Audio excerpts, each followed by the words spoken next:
1월 24일 맥케인 성경 읽기 24일 차입니다.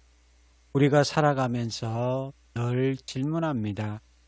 이 수고가 과연 헛되지 않을까? 내가 붙들고 있는 것이 정말 가치 있는 것일까? 시간이 지나고 나서야 헛된 것과 헛되지 않은 것이 분명해지는 경우가 많습니다. 성경은 우리에게 묻습니다. 지금 무엇을 붙들고 살아가고 있느냐고 말입니다. 오늘 내 본문은 약속과 말씀, 부귀영화와 소망을 통해 무엇이 끝까지 남고 무엇이 결국 사라지는지를 분명히 보여줍니다. 창세기 25장의 주제는 헛되지 않은 약속입니다. 아브라함의 죽음으로 시작합니다. 한 사람의 인생은 끝이 나지만 하나님의 약속은 끝나지 않습니다. 성경은 11절에서 아브라함이 죽은 후에 하나님이 그의 아들 이삭에게 복을 주셨다라고 기록합니다. 아브라함은 떠났지만 하나님께서 하신 약속은 다음 세대로 이어집니다. 사람의 인생은 유한하지만 하나님의 약속은 세대를 넘어 계속됩니다. 그러므로 하나님의 약속을 붙들고 산 삶은 결코 헛되지 않는다는 사실을 믿으시기를 바랍니다. 마태복음 24장의 주제는 헛되지 않은 말씀입니다. 예수님은 마지막 때의 혼란과 두려움 속에서도 분명한 선언을 하십니다. 35절입니다. 천지는 없어질지언정 내 말은 없어지지 아니하리라. 세상의 질서는 흔들리고 사람의 말은 변합니다. 그러나 주님의 말씀은 어떤 시대에도 사라지지 않습니다. 말씀 위에 세운 삶은 당장은 손해처럼 보일 수 있지만 결국 무너지지 않습니다. 그러므로 말씀은 헛된 위로가 아니라 끝까지 우리를 붙드는 확실한 기준이라는 것을 놓치지 마시기를 바랍니다. 에스더 1장의 주제는 헛된 부귀영화입니다. 아하수에로 왕의 화려한 잔치로 시작합니다. 부와 권력, 명예가 절정에 이른 모습입니다. 그러나 그 화려함은 왕의 분노와 어리석은 결정으로 순식간에 흔들립니다. 19절 이후에 보면 왕후 와스디가 다시는 왕 앞에 오지 못하게 하는 조서를 내렸다라고 하는데 이 조서는 정의가 아니라 분노에서 나왔고 회복이 아니라 체면을 지키려는 결정이었습니다. 그리고 잠깐의 감정이 되돌릴 수 없는 법이 되었기 때문에 어리석은 결정이라고 할 수 있습니다. 성도 여러분, 세상의 부귀영화는 아무리 찬란해 보여도 결코 지속되지 않습니다. 사람을 높여주는 것처럼 보이지만 결국 사람을 무너뜨리는 헛된 영광이라는 사실을 놓치지 마시기를 바랍니다. 사도행전 24장의 주제는 헛되지 않은 소망입니다. 바울은 총독 벨릭스 앞에서 변정합니다. 억울한 고발과 불리한 상황 속에서도 그는 자신의 소망을 분명히 고백합니다. 15절에 그들이 기다리는 바 하나님께 향한 소망을 나도 가졌으니 곧 의인과 악인의 부활이 있으리라 함이니이다.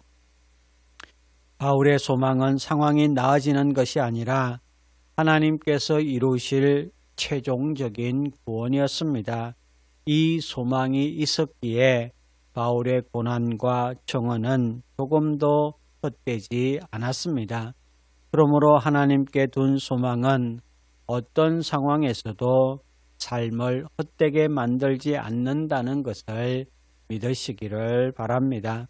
성도 여러분, 오늘 말씀은 분명히 선포합니다. 하나님의 약속은 헛되지 않고 주님의 말씀은 헛되지 않으며 세상의 영광은 헛되지만 하나님께 둔 소망은 결코 헛되지 않습니다. 그러므로 우리가 붙들어야 할 것은 지금의 화려함이 아니라 끝까지 남는 것입니다. 오늘도 헛된 것을 쫓기보다 헛되지 않은 약속을 붙들고 헛되지 않은 말씀 위에 서며 헛되지 않은 소망으로 살아가는 성도 여러분 되시기를 주님의 이름으로 축원합니다. 이제 오늘의 성경을 함께 읽겠습니다. 제25장 아브라함이 후처를 맞이하였으니 그의 이름은 그두라라. 그가 시므란과 욕산과 무단과 미디안과 이스박과 수아를 낳고 욕산은 스바와 드단을 낳았으며 드단의 자손은 아수르 족속과 르두시 족속과 르움미 족속이며 미디안의 아들은 에바와 에벨과 한옥과 아비다와 엘다아이니 다 그두라의 자손이었더라. 아브라함이 이삭에게 자기의 모든 소유를 주었고 자기 서자들에게도 재산을 주어 자기 생전에 그들로 하여금 자기 아들 이삭을 떠나 동방 곧 동쪽 땅으로 가게 하였더라. 아브라함의 향년이 175세라. 그의 나이가 높고 늙어서 기운이 다하여 죽어 자기 열조에게로 돌아가매 그의 아들들인 이삭과 이스마엘이 그를 마므레 앞 헷 족속 소할의 아들 에브론의 밭에 있는 막벨라 굴에 장사하였으니 이것은 아브라함이 헷 족속에게서 산 밭이라. 아브라함과 그의 아내 사라가 거기 장사되니라. 아브라함이 죽은 후에 하나님이 그의 아들 이삭에게 복을 주셨고 이삭은 브엘라헤로이 근처에 거주하였더라. 사라의 여종 애굽인 하갈이 아브라함에게 낳은 아들 이스마엘의 족보는 이러하고 이스마엘의 아들들의 이름은 그 이름과 그 세대대로 이와 같으니라. 이스마엘의 장자는 느바요시요 그 다음은 게달과 앗부엘과 밉삼과 미스마와 두마와 마사와 하닷과 데마와 여둘과 나비스와 게드마니 이들은 이스마엘의 아들들이요 그 촌과 부락대로 된 이름이며 그 족속대로는 12 지도자들이었더라. 이스마엘은 향년이 137세에 기운이 다하여 죽어 자기 백성에게로 돌아갔고 그 자손들은 하윌라에서부터 아수르로 통하는 애굽 앞 술까지 이르러 그 모든 형제의 맞은편에 거주하였더라. 아브라함의 아들 이삭의 족보는 이러하니라. 아브라함이 이삭을 낳았고 이삭은 40세에 리브가를 맞이하여 아내를 삼았으니 리브가는 밧단 아람의 아람 족속 중 부두엘의 딸이요 아람 족속 중 라반의 누이였더라. 이삭이 그의 아내가 임신하지 못하므로 그를 위하여 여호와께 간구하매 여호와께서 그의 간구를 들으셨으므로 그의 아내 리브가가 임신하였더니 그 아들들이 그의 태 속에서 서로 싸우는지라. 그가 이르되 이럴 경우에는 내가 어찌할꼬 하고 가서 여호와께 묻자온데 여호와께서 그에게 이르시되 두 국민이 내 태중에 있구나. 두 민족이 내 복중에서부터 나누이리라. 이 족속이 저 족속보다 강하겠고 큰 자가 어린 자를 섬기리라. 그 해산 기한이 찬즉 태에 쌍둥이가 있었는데 먼저 나온 자는 붉고 전신이 털옷 같아서 이름을 에서라 하였고 후에 나온 아우는 손으로 에서의 발꿈치를 잡았으므로 그 이름을 야곱이라 하였으며 리브가가 그들을 낳을 때 이삭이 60세였더라. 그 아이들이 장성함에 에서는 익숙한 사냥꾼이었으므로 들 사람이 되고 야곱은 조용한 사람이었으므로 장막에 거주하니 이삭은 에서가 사냥한 고기를 좋아하므로 그를 사랑하고 리브가는 야곱을 사랑하였더라. 야곱이 죽을 쑤었더니 에서가 들에서 돌아와서 심히 피곤하여 야곱에게 이르되 내가 피곤하니 그 붉은 것을 내가 먹게 하라. 그러므로 에서의 별명은 에돔이더라. 야곱이 이르되 형의 장자의 명분을 오늘 내게 팔라. 내가 죽게 되었으니 이 장자의 명분이 내게 무엇이 유익하리요? 오늘 내게 맹세하라. 에서가 맹세하고 장자의 명분을 야곱에게 판지라. 야곱이 떡과 팥죽을 에서에게 주매 에서가 먹으며 마시고 일어나 갔으니 에서가 장자의 명분을 가볍게 여김이었더라. 제24장 예수께서 성전에서 나와서 가실 때 제자들이 성전 건물들을 가리켜 보이려고 나아오니 대답하여 이르시되 너희가 이 모든 것을 보지 못하느냐? 내가 진실로 너희에게 이르노니 돌 하나도 돌 위에 남지 않고 다 무너뜨려지리라. 예수께서 감람산 위에 앉으셨을 때 제자들이 조용히 와서 이르되 우리에게 이르소서 어느 때에 이런 일이 있겠사오며 또 주의 임하심과 세상 끝에는 무슨 징조가 있사오리까? 너희가 사람의 미혹을 받지 않도록 주의하라. 많은 사람이 내 이름으로 와서 이르되 나는 그리스도라 하여 많은 사람을 미혹하리라. 난리와 난리 소문을 듣겠으나 너희는 삼가 두려워하지 말라. 이런 일이 있어야 하되 아직 끝은 아니니라. 민족이 민족을, 나라가 나라를 대적하여 일어나겠고 곳곳에 기근과 지진이 있으리니 이 모든 것은 재난의 시작이니라. 그때 사람들이 너희를 환난에 넘겨주겠으며 너희를 죽이리니 너희가 내 이름 때문에 모든 민족에게 미움을 받으리라. 그때 많은 사람이 실족하게 되어 서로 잡아주고 서로 미워하겠으며 거짓 선지자가 많이 일어나 많은 사람을 미혹하겠으며 불법이 성함으로 많은 사람의 사랑이 식어지리라. 그러나 끝까지 견디는 자는 구원을 얻으리라. 이 천국 복음이 모든 민족에게 증언되기 위하여 온 세상에 전파되리니 그제야 끝이 오리라. 그러므로 너희가 선지자 다니엘이 말한 바 멸망에 가증한 것이 거룩한 곳에 선 것을 보거든 읽는 자는 깨달을진저. 그때 유대에 있는 자들은 산으로 도망할지어다. 지붕 위에 있는 자는 집 안에 있는 물건을 가지러 내려가지 말며 밭에 있는 자는 겉옷을 가지러 뒤로 돌이키지 말지어다. 그날에는 아이 벤 자들과 젖 먹이는 자들에게 화가 있으리로다. 너희가 도망하는 일이 겨울에나 안식일에 되지 않도록 기도하라. 이는 그때 큰 환난이 있겠음이라. 창세로부터 지금까지 이런 환난이 없었고 후에도 없으리라. 그날들을 감하지 아니하면 모든 육체가 구원을 얻지 못할 것이나 그러나 택하신 자들을 위하여 그날들을 감하시리라. 그때 사람이 너희에게 말하되 보라 그리스도가 여기 있다 혹은 저기 있다 하여도 믿지 말라. 거짓 그리스도들과 거짓 선지자들이 일어나 큰 표적과 기사를 보여 할 수만 있으면 택하신 자들도 미혹하리라. 보라 내가 너희에게 미리 말하였노라. 그러면 사람들이 너희에게 말하되 보라 그리스도가 광야에 있다 하여도 나가지 말고 보라 골방에 있다 하여도 믿지 말라. 번개가 동편에서 나서 서편까지 번쩍임같이 인자의 임함도 그러하리라. 주검이 있는 곳에는 독수리들이 모일 것이니라. 그날 환난 후에 즉시 해가 어두워지며 달이 빛을 내지 아니하며 별들이 하늘에서 떨어지며 하늘의 권능들이 흔들리리라.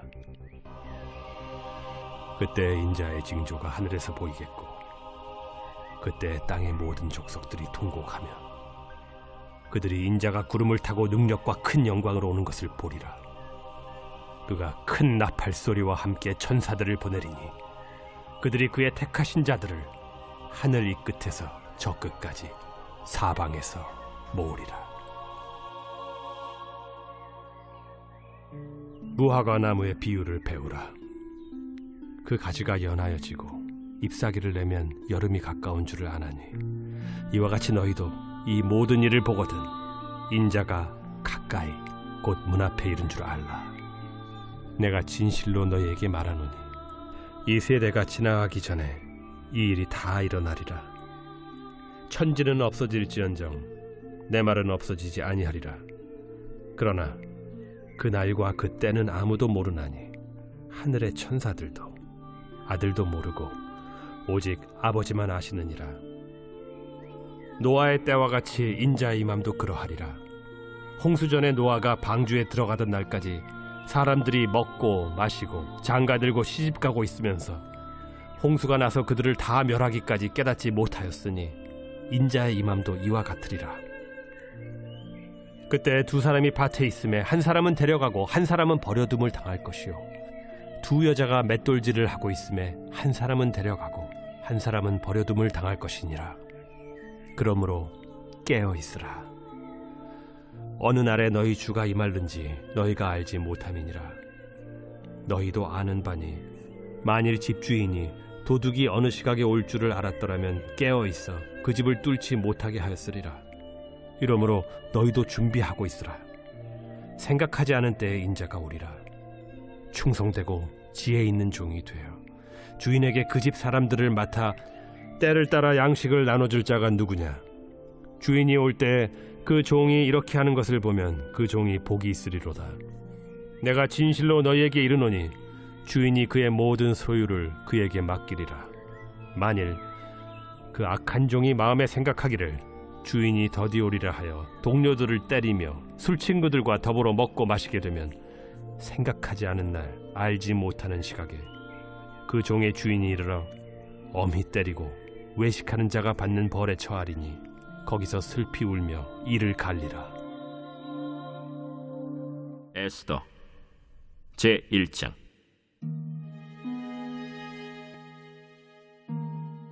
이 일은 아하수에로 왕 때에 있었던 일이니 아하수에로는 인도로부터 구스까지 127지방을 다스리는 왕이라.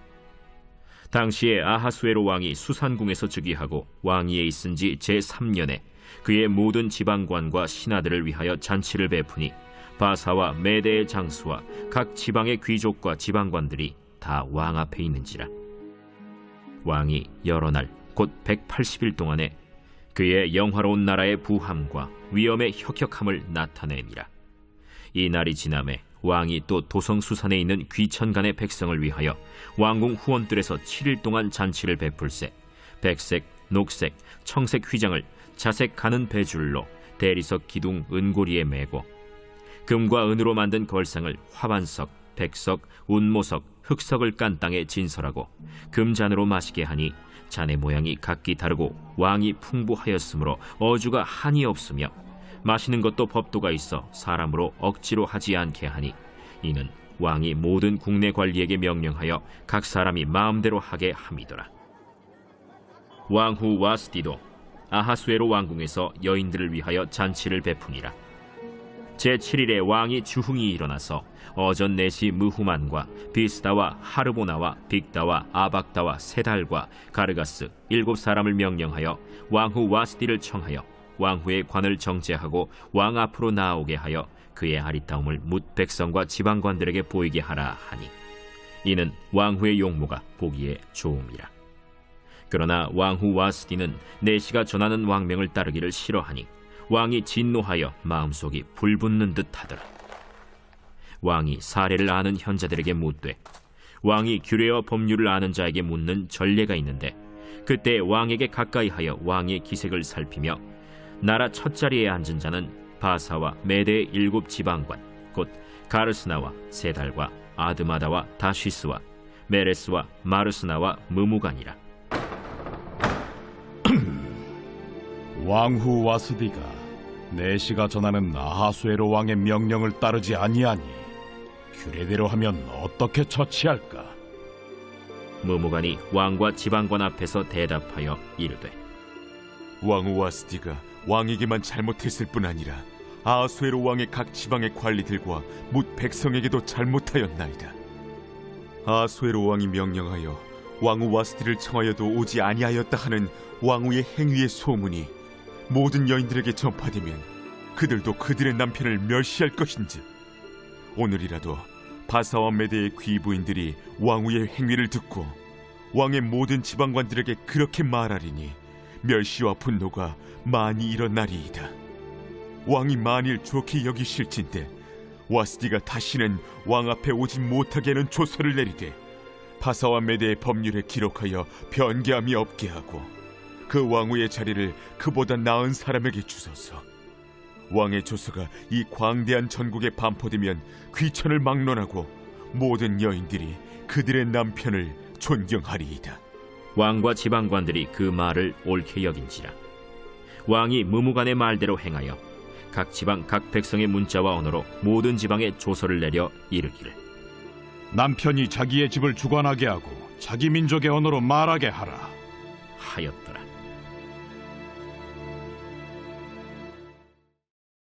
제24장. 닷새 후에 대제사장 아나니아가 어떤 장로들과 한 변호사 더둘로와 함께 내려와서 총독 앞에서 바울을 고발하니라. 바울을 부르매 더둘로가 고발하여 이르되 벨릭스 각하여, 우리가 당신을 힘입어 태평을 누리고 또 이 민족이 당신의 선견으로 말미암아 여러 가지로 개선된 것을 우리가 어느 모양으로나 어느 곳에서나 크게 감사하나이다. 당신을 더 괴롭게 아니하려 하여 우리가 대강 여짜옵나니 관용하여 들으시기를 원하나이다. 우리가 보니 이 사람은 전염병 같은 자라. 천하에 흩어진 유대인을 다 소유하게 하는 자요, 나사렛 이단의 우두머리라. 그가 또 성전을 더럽게 하려 함으로 우리가 잡았사오니 당신이 친히 그를 신문하시면 우리가 고발하는 이 모든 일을 아실 수 있나이다. 유대인들도 이에 참가하여 이 말이 옳다 주장하니라. 총독이 바울에게 머리로 표시하여 말하라 하니 그가 대답하되 당신이 여러 해 전부터 이 민족의 재판장 된 것을 내가 알고 내 사건에 대하여 기꺼이 변명하나이다. 당신이 아실 수 있는 바와 같이 내가 예루살렘에 예비하러 올라간 지 10이틀밖에 안 되었고 그들은 내가 성전에서 누구와 변론하는 것이나 회당 또는 시중에서 무리를 소동하게 하는 것을 보지 못하였으니 이제 나를 고발하는 모든 일에 대하여 그들이 능히 당신 앞에 내세울 것이 없나이다. 그러나 이것을 당신께 고백하리이다. 나는 그들이 이단이라 하는 도를 따라 조상의 하나님을 섬기고 율법과 선지자들의 글에 기록된 것을 다 믿으며 그들이 기다리는 바 하나님께 향한 소망을 나도 가졌으니 곧 의인과 악인의 부활이 있으리라 함이니이다. 이것으로 말미암아 나도 하나님과 사람에 대하여 항상 양심에 거리낌이 없기를 힘쓰나이다. 여러 해 만에 내가 내 민족을 구제할 것과 죄물을 가지고 와서 드리는 중에 내가 결례를 행하였고 모임도 없고 소동도 없이 성전에 있는 것을 그들이 보았나이다. 그러나 아시아로부터 온 어떤 유대인들이 있었으니 그들이 만일 나를 반대할 사건이 있으면 마땅히 당신 앞에 와서 고발하였을 것이요, 그렇지 않으면 이 사람들이 내가 공회 앞에 섰을 때 무슨 옳지 않은 것을 보았는가 말하라 하소서. 오직 내가 그들 가운데 서서 외치기를 내가 죽은 자의 부활에 대하여 오늘 너희 앞에 신문을 받는다고 한 이 한 소리만 있을 따름이니이다. 벨릭스가 이 도에 관한 것을 더 자세히 아는 고로 연기하여 이르되 천부장 루시아가 내려오거든 너희 일을 처결하리라. 백부장에게 명하여 바울을 지키되 자유를 주고 그의 친구들이 그를 돌보아 주는 것을 금하지 말라 하니라. 수일 후에 벨릭스가 그 안에 유대 여자 두루실라와 함께 와서 바울을 불러 그리스도 예수 믿는 도를 듣거늘 바울이 의와 절제와 장차 오는 심판을 강론하니 벨릭스가 두려워하여 대답하되 지금은 가라. 내가 틈이 있으면 너를 부르리라. 동시에 또 바울에게서 돈을 받을까 바라는 고로 더 자주 불러 같이 이야기하더라. 이태가 지난 후 보르기오 페스도가 벨릭스의 소임을 이어받으니 벨릭스가 유대인의 마음을 얻고자 하여 바울을 구리하여 두니라.